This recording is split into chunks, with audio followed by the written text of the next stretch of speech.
Good morning, everybody. This is Professor Hill. This is a short video for our class Introduction to Philosophy, 1301 here at St. Philip's College. This is the online version for the fall 2019 semester. And this is beginning of week 2. It's Tuesday, the 3rd of September, and we're just getting started. But hey, listen, now we've had time to get our books. We've been all looking and reading and talking about Philosophical Journey by William Lawhead. So we've got that under control. And if by some chance your book was on the slow boat and it hasn't arrived yet, there is a copy of this now at the library, so you can go in there and check it out and read chapter 1. What you're going to find is that at the beginning of chapter 1, he does a nice little bit. He gives you kind of an overview of philosophy, an overview of the discipline, an overview of his book, and says, look, this is what we're going to be talking about over the next couple of weeks. And we follow the book. We follow the way he's got it laid out, which is pretty good. And he says basically it's about 4 things. He's talking about philosophy in general. And he says, look, it's number 1, the search for self-understanding. And we're going to do a lot talking about the understanding of human beings. I tell students, the class basically breaks down to trying to learn about myself and the world around us. And philosophy has a certain part of that. We're going to break it down. So it's self-understanding. Number 2 is talking about the love and pursuit of wisdom.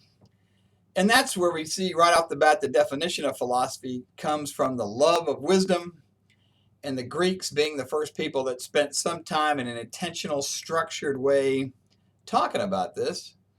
And I mentioned last week the book Guns, Germs, and Steel, and by Jared Diamond. I mentioned the video that's available online. The link is up if you want to watch that. That kind of gave us the answer to this question about, well, why did it begin in ancient Greece?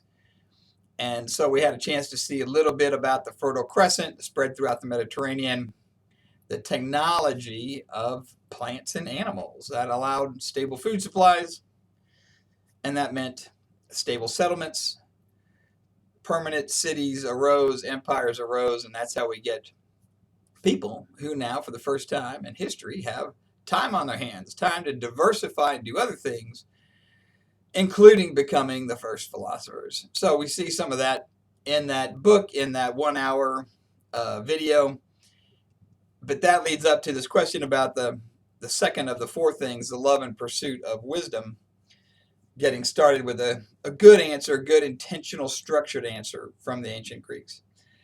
The third one he says is, look, it's about asking questions about the meaning of some of our basic concepts. And we're going to spend some time reading and talking about what is a human concept of something. What does that mean? How does this work? Where do they come from? Can we trust them? And that's kind of thinking about thinking, and we'll do some talk about that as well. And the last thing he says is a search for the fundamental beliefs that are rationally justified. So we're going to have to unpack that sentence even a little bit. But when we get to beliefs that are rationally justified, we're going to talk about what that means. Because look, in the world we live in now, lots of people have beliefs, but they're not rationally justified, meaning that they've bought into some conspiracy theory, for example. I personally met a guy and talked with him for a little bit who believed that we never landed on the moon. He thinks that you and I are just gullible, fell in for some government plot. And absolutely this guy believed it. He wasn't just pulling my chain or telling a story. He was absolutely believed this. The problem is that belief is not rationally justified. So we're going to talk about that. Also in chapter 1, Lawhead goes through some of the main kind of subfields of philosophy. And he breaks them down into ones we're going to talk about in depth, both the reading, but also I'll add in some other things like I did with the videos. Oh, and on that point, I put in a couple of new links. One which would be really helpful to a short YouTube video talking about philosophy in general as an introduction, especially if you don't know anything about it. You first time taking a philosophy class, and you need a good general introduction. This is a good short explanation. It's by Crash Course. They're really quite good. He's got a whole series of videos on different aspects of philosophy. I highly recommend them all. They're quite well done. But he's going to be talking about logic, which is about the rules about how people think and what are some of the constraints around thinking. My second goal is talking about what's rationally justified in terms of beliefs. This gives us the tools to figure out that rational belief. Epistemology is about knowledge and how we know what we know. Again, it's related to this thing about things like conspiracy theories. What makes them justified or not? How do we know for sure the knowledge we have in our head is, going to be rationally justified? Knowledge and how we know what we know is about epistemology. Metaphysics is about the question of what's real and what's not. We're going to talk about the philosophy of religion and about what is religion, where does it come from, why are there so many different religions. We're going to talk about ethics, which are our beliefs about good and bad, right and wrong. We're going to talk about political philosophy, some of the most important questions we have to settle as a society, as a group. Our social policies, who are we going to protect, how, why, what's fair, how do we fund these things, what is the role of government in our lives. These are all about political philosophy. And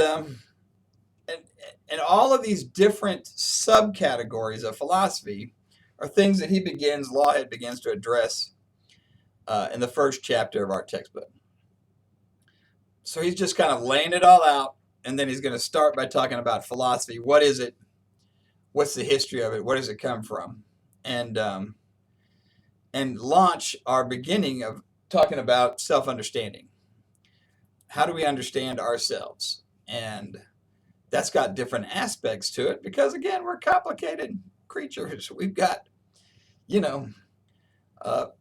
physical side with biology and chemistry. We've got a psychological side, an emotional side. We've got all these different aspects of ourselves. And we want to have a whole integrated understanding of ourselves. And philosophy gives us that context, that understanding. So, a lot to do. Start by reading chapter 1. So I assume we got our books. If you haven't, let me know. Other than that, dive into chapter 1. Take care. Bye-bye.